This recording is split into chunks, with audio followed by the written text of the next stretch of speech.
नमस्कार दोस्तों, स्वागत है आपका एक बार फिर से। दोस्तों, मेरे काफ़ी दोस्त जो हैं वो कंफ्यूज हो गए हैं कि ये 70% टैक्स क्या है। लेकिन बीच में एक दो नौसिखिए, मैं इनको नौसिखिए कहता हूँ, या कि जो अपनी बेवकूफ़ी का परिचय देते हैं, वो एक दो ऐसे भी हैं जिन्होंने कमेंट करके बताया। तो मैं क्या करता हूँ ऐसे लोगों के साथ, वो दिखाऊँगा। अगर वीडियो पूरा देखोगे तो काफ़ी कुछ समझ में आएगा, और अगर नहीं देखोगे तो आज नहीं तो कल मोटा नुकसान होगा। एक होता है नुकसान होना, एक होता है मोटा नुकसान होना। वो आपको दिखाने की कोशिश करूंगा। अब किस तरह से मैं आपको एक चीज़ दिखाता हूँ। आप स्क्रीनशॉट देखिए। ये भाई साहब जो है रिटर्न फाइल नहीं करते, कुछ नहीं करते, ट्रेडिंग करते हैं। इंडियन एक्सचेंज पे अच्छी खासी ट्रेडिंग की है, तो इनको ये नोटिस आया है कि रिकॉर्ड्स के मुताबिक आप देखिए, मतलब आपको लगता है कि हम कुछ भी नहीं कर रहे, लेकिन सरकार हर चीज़ पे नज़र रख रही है। तो ये नोटिस आया, तो बताया कि आपने इनकम टैक्स रिटर्न फाइल नहीं की। वो कहते हैं कि हाई वैल्यू ट्रांजैक्शंस आपके अकाउंट में हुई हैं, तो एनुअल इंफॉर्मेशन स्टेटमेंट में जो निकल के आई हैं। तो आप देखिए, और कोई इनकम नहीं है, लेकिन है क्या, receipts on transfers of virtual digital asset, कि जो आपने असेट ट्रांसफ़र किए हैं उसमें तकरीबन 16 लाख रुपए की ट्रांजैक्शन है। और अगर आपने रिटर्न फाइल की या उसमें नहीं दिखाया तो इसको आपको दिखाना चाहिए। पूरा प्रॉफिट एंड तो करना क्या है वो बताऊंगा। और आपका ये भी बताया कि 23-24 की जो रिटर्न फाइल डेट करने की है, जो बिलेटेड आप कर सकते हो 31 दिसंबर 2024 है। तो कहते हैं अगर आप नहीं इससे एग्री करते तो आप जो नीचे स्टेप दिए हैं वहाँ पे जाके जो भी प्रोसेस है डिनाई कर सकते हो। तो ये आपको करना चाहिए। तो ये आपने सीए के पास गए होंगे, सीए से बात की होगी, तो सीए ने इनको कुछ सेटिस्फैक्टरी रिप्लाई नहीं दे पाया। इन्होंने प्रोसेस पूरे का पूरा वहीं पे रोक दिया। फिर मैंने इनसे दोबारा से पूछा, मेरे जानकार हैं, कोशिश करेंगे इनकी हेल्प करने की और इस दलदल से निकालने की। लेकिन आप समझ सकते हो 16 लाख रुपया अगर ट्रांजैक्शन, हाई वैल्यू ट्रांजैक्शन दिखा रहे हैं, और अगर सरकार इसको पूरे का पूरा जो है आपका प्रॉफिट ही मान ले, वो ये सोचे कि आपने असेट जब लिए थे तब आपने कुछ 1000 रुपये लिए थे और अब आपका पूरे का पूरा ये प्रॉफिट है, और 30% टैक्स तो है ही है जो ऊपर पेनल्टी बनेगी, तो ये कहाँ तक। तो मेरे एक दोस्त क्या कमेंट कर रहे थे, मैं एक दो कमेंट लेना चाहूँगा आगे बढ़ने से पहले। मतलब ये बिरंजन है, कहते हैं कि आपके हिसाब से यहाँ 1 करोड़ लोग तो होंगे क्रिप्टो यूज़ करने वाले इंडिया में, तो क्या सबको जेल में डालेगा ये सरकार? पाइनिंग बंद करो भाई, ये लोग जेल से जाने से बचाना है तो। और हंसते हुए इमोजी डाल दिया। तो ये मूर्ख ये नहीं समझ पाया, रेगुलेशंस सेपरेट होती हैं। आप इनकम टैक्स नहीं फाइल करते तो आपको फांसी थोड़ी चढ़ा देते हैं। क्या करेगी सरकार फांसी पे? कभी सुना है कि फलाने आदमी ने इनकम टैक्स फाइल नहीं किया तो उसको फांसी पे चढ़ा दिया, फलाने ये नहीं किया, कंप्लायंस नहीं किया तो उसको फांसी पे चढ़ा दिया? नो, कभी फांसी पे नहीं चढ़ते। लेकिन आपको कंप्लायंस चोर समझा जाता है। और जब कंप्लायंस की बारी आती है, मान लीजिए आपने कंपनी बनाई, उसकी रिटर्न फाइल नहीं की, 10 साल रिटर्न नहीं फाइल की, और आप आगे काम करना चाहते हो, तो आप आगे काम नहीं कर पाओगे। आप आगे काम नहीं कर पाओगे। आज नहीं तो कल आपकी जो है इनकम बढ़नी शुरू हो जाती है। आज तो आप हो गए फकीर, तभी तो हंस रहे हो, लेकिन कल मान लो आपकी किस्मत बदलती है और आपके पास पैसा आ जाता है और आपकी इनकम बनती है 10 लाख, जिसके ऊपर आपको जो है रिटर्न पहले ही टीडीएस कट के आपको क्या किया जाता है, आपको बाकी पैसा अकाउंट में आता है और आपको रिटर्न फाइल करनी पड़ सकती है।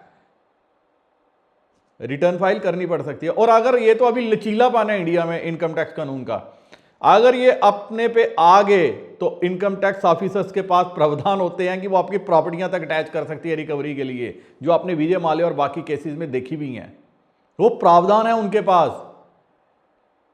तो उस केस में क्या हो सकता है, 10 साल, ये तो हो गया आपका 3 लाख सरकार का मान लो बन गया टैक्स, और 10 साल में ये 3 लाख रुपया बढ़ के बन जाएगा आपका 7, 8, 10 लाख रुपया। तो जो आगे आपकी इनकम में रिफंड आएगा उसमें से पैसा काट लिया जाएगा। ऐसा नहीं है कि आपको जेल में डालेंगे, तो जेल में कितने, लेकिन अगर आज आप दे दोगे जो आपका बनता है, तो आप कल अपने आने वाला सवार सकते हो, अपने बच्चों का आने वाला कर सवार सकते हो। और अगर आप हैबिचुअल टैक्स ऑफेंडर बन जाते हो, ये तो छोटे छोटे 2000 5000 वालों को सरकार पूछती नहीं है, लेकिन अगर यहां लाखों में टैक्स आ जाता है, वहां पे फिर शेम और फेम की भी सरकार के पास प्रोविजन है। मतलब समाज में आप अमीर आदमी हो और आपका कल नोटिस आ जाता है कि कि भैया ये आदमी ने जो है इतने की टैक्स चोरी की है, तो क्या होता है, आप समाज में सर उठाने के काबिल नहीं होते, जिसको शेम एंड फेम कहते हैं। जो तो बेशरम है वो तो ऐसे कमेंट करेंगे, लेकिन जो समझदार हैं वो क्या करेंगे, वो बोलेंगे भैया मेरा जितना टैक्स बनता है उतना टैक्स ले लो।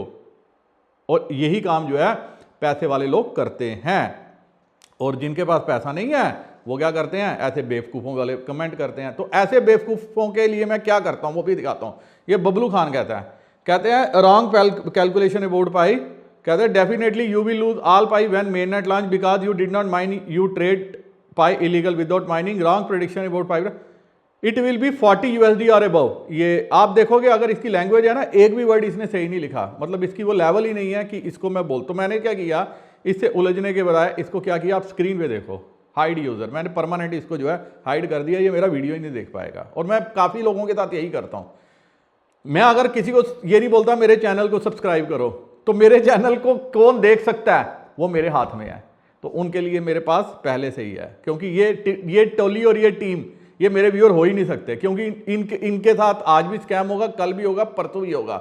और जब इन्हीं के बंदे बोल रहे हैं पाई वाले, पाई कभी लॉन्च ही नहीं होगा, तो कहता है $40 से ऊपर वैल्यू होगी, या तो उसको GCV मान लो $3 लाख, और अगर मार्च में लिस्ट हो जाता है, ये भी आपको बता देता हूं, ये $40 नहीं, ये ₹4, ₹5, ₹7 पे बिकेगा।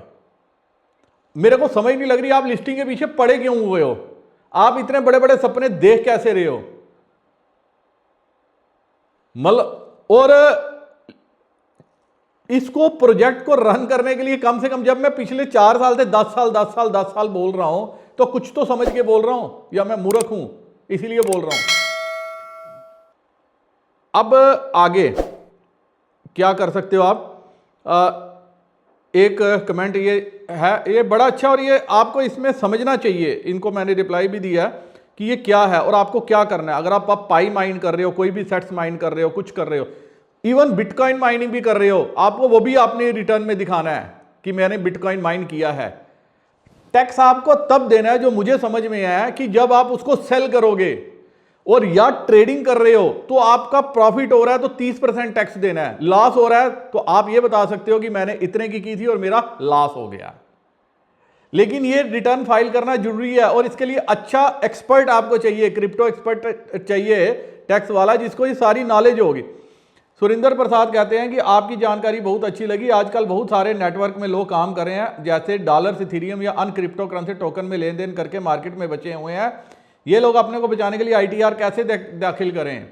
अगर आप तो वॉलेट से ट्रांसफर कर रहे हो, तो उसके लिए सरकार कह रही है कि हम जो है एक ब्लॉक अब पूरे का पूरा स्क्रूटनाइज करेंगे AI की मदद से। लेकिन आप सेल्फ डिक्लेयर कर दो। अगर आपके पास एसेट्स ज्यादा हैं, 2, 4, 5 हजार वाले जो हैं, मेरे को नहीं लगता कि यहां पे उनको दिक्कत आएगी। यहां पे हाई वैल्यू ट्रांजैक्शन, जो मैंने आपको पहला केस बताया, वैसे हाई वैल्यू ट्रांजैक्शन को अभी जो है किया जाएगा, दबोचा जाएगा। जो बाहर की एक्सचेंजेस में भाग रहे हैं, जो सोच रहे हैं कि मैं उन एक्सचेंजेस में जाता हूं जो अभी इंडिया में रजिस्टर नहीं है, वो अपने फंड को भी स्टेक पे लगा रहे हैं। हालांकि और है क्या, हर कंट्री, मतलब इस वक्त खाली इंडिया नहीं है, पूरा वर्ल्ड जो है क्रिप्टो को रेगुलराइज करने के पीछे लगा हुआ है। तो जब हर कंट्री, हर सरकार इसके पीछे लगी हुई है, तो दोस्तों अब आप बच नहीं सकते, अब आप बच नहीं सकते। करना क्या पड़ेगा, आपके पास असेट है, जरूरी नहीं कि आपने उसको बेचना और आपने टैक्स देना ही देना है। नो, आपको डिक्लेयर करना है कि मेरे पास ये असेट्स हैं और आज उसकी ये वैल्यू है। आज से मान लो 10 साल बाद आप बेचोगे, क्या पता कानून चेंज हो जाए, उस वक्त कोई टैक्स का प्रावधान ही ना हो, कोई सरकार ही चेंज हो जाए जो क्रिप्टो को बूस्ट करे, जो बोले टैक्स लगेगा ही नहीं क्रिप्टो पे, तो तब आप जो है तब बेच के प्रॉफिट बना सकते हो। लेकिन अगर आज आप खरीदते हो और मान लो ये टैक्स अभी चलेगा और साल, 2 साल, 5 साल, जितनी साल चलेगा, उस दौरान आप बेचते हो, तो आपको क्या बनेगा, टैक्स देना पड़ेगा। सरकारी टैक्स से बच नहीं सकते। सड़क पे गाड़ी चलाओगे, रास्ते में नाका आएगा, टोल आएगा, या तो बिना टोल दिए हुए निकल जाओगे फास्टैग का, तो आपका फास्टैग नेगेटिव में आ जाएगा और लाइफ में आपको दोबारा फास्टैग मिलेगा नहीं। उसके लिए क्या करना पड़ेगा, आपको डिफॉल्टर होने से बचना है। तो आपको क्या करना है, अपने आप को डिफॉल्टर होने से बचाना है, जो आपको कोई नहीं समझाएगा। सब यही उल्टे सीधे कमेंट करने आ जाएंगे कि हम ये कर रहे हैं। अब मेरे एक दोस्त कहते हैं, संतोष कहते हैं, पाई लॉन्च नहीं हुआ है तो असेट्स कैसे हो जाएगा? कोई भी चीज लॉन्च नहीं हुआ, आज इसकी वैल्यू 0 है, बट आपको बताना है मेरे पास कुछ क्रिप्टो हैं जिसकी वैल्यू 0 है, लेकिन जब आपके वॉलेट में है then it is a asset. जब भी बिटकॉइन माइन होकर आपके वॉलेट में आता है माइन, तो वो क्या हो जाता है, एक असेट का रूप ले लेता है। तो इसलिए आपको क्या करना है, इसके ऊपर पूरी तरह से नजर बना के रखनी है।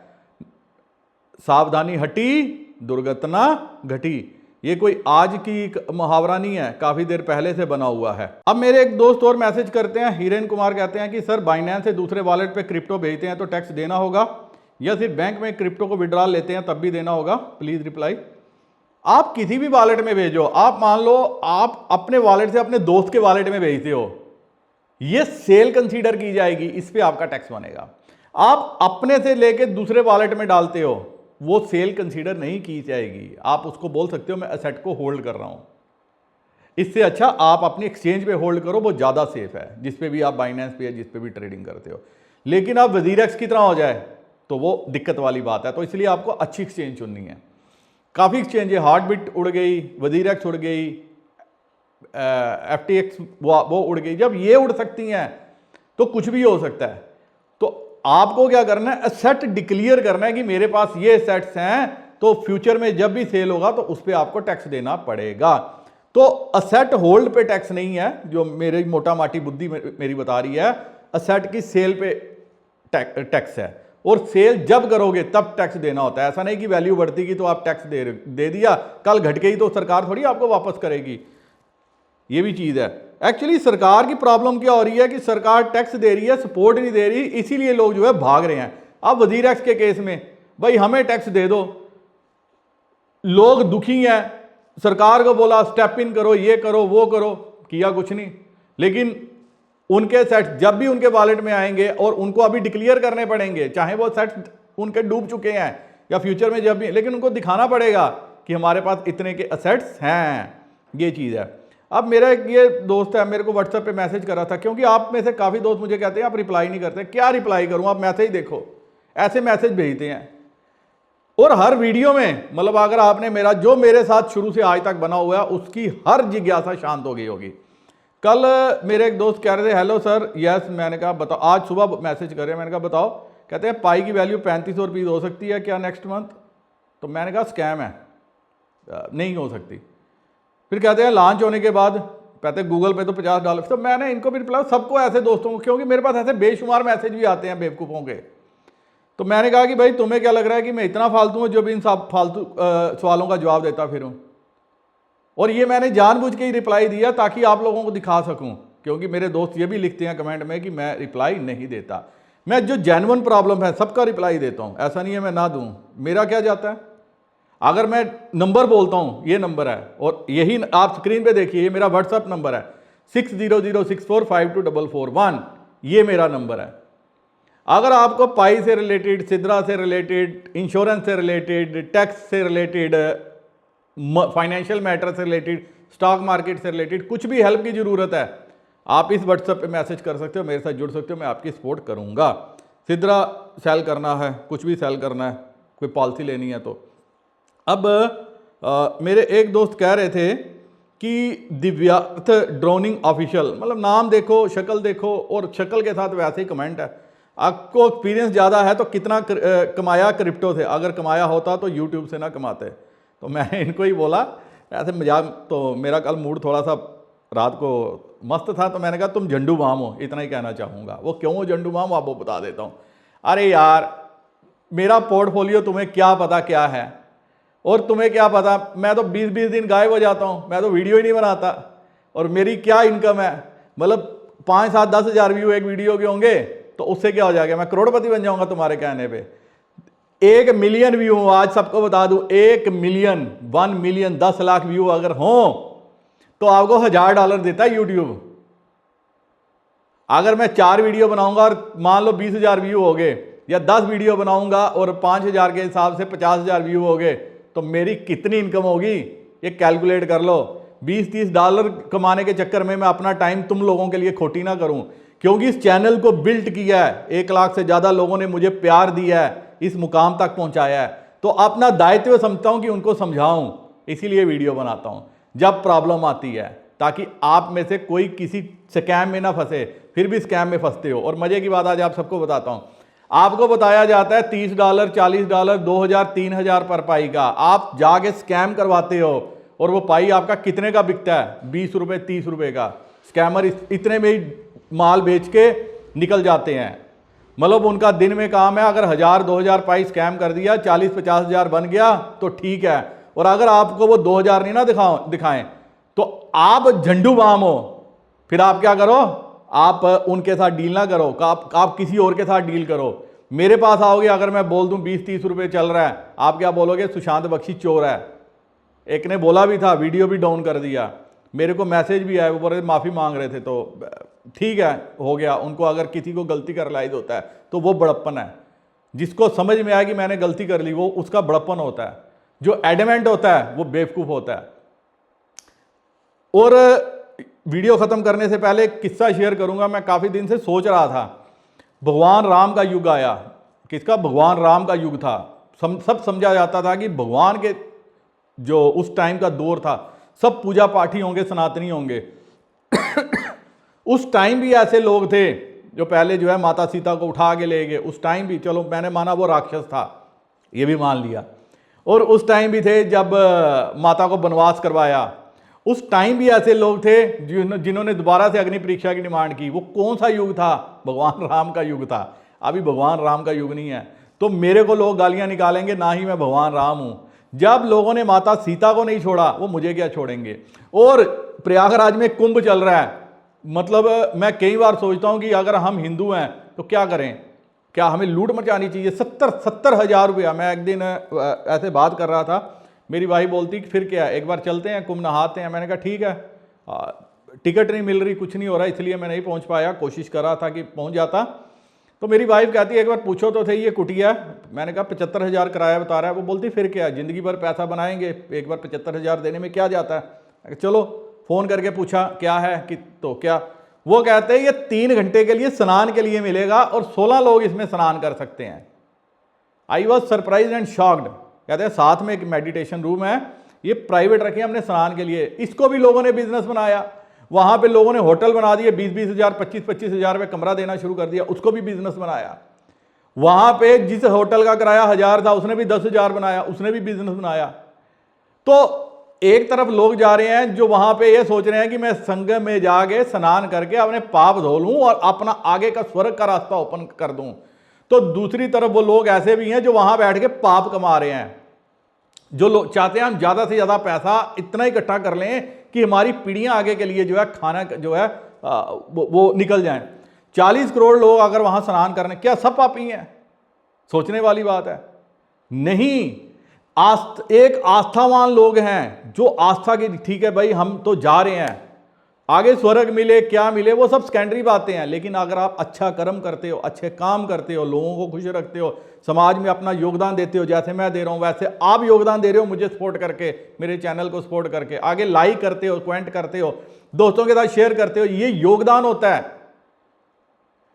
एक कहानी मैं सुन रहा था, पढ़ रहा था, तो मैं आपको कहानी सुना के खत्म कर दूंगा वीडियो। कहते हैं कि जो प्रसाद बांटने वाला है, एक महात्मा जी प्रवचन, प्रसाद बांटने वालों को नरक मिलता है। मैंने कहा यार ये क्या बोल रहे हैं, नरक मिलता है? मैंने कहा चलो पूरा देखते हैं, पढ़ते हैं। उन्होंने बोला जो प्रसाद बांटते हैं वो भगवान के दरबार में खड़े होते हैं, और भगवान के दरबार में सब इक्वल हैं, सब इक्वल हैं, कोई ऊपर कोई नीचे नहीं है। तो प्रसाद बांटने वाले का क्या काम होता है? सबको इक्वल दे। लेकिन उसमें मान लो उसका कोई जानकार आ जाए, परिचित आ जाए, कोई आ जाए, उसको ज्यादा प्रसाद मिल जाता है, तो उसको क्या मिलता है? नरक मिलता है। अब मैं क्या कर रहा हूं? प्रसाद बांट रहा हूं। मेरे को गालियां निकालने वालों को क्या मिलेगा? वो खुद डिसाइड कर लो। मेरे को गलत बोलने वालों को क्या मिलेगा? खुद डिसाइड कर लो।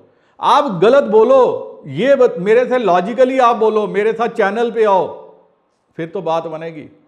तो ये जो छोटी छोटी चीजें हैं ना, जीवन का सार भी देखना चाहिए। आप बोलते हो वीडियो लंबी हो गई, लाइफ वीडियो नहीं है। आपकी लाइफ 20 साल चलेगी, 40 साल चलेगी, 70 साल चलेगी, 100 साल चलेगी, आप उसको कट शॉर्ट नहीं कर सकते।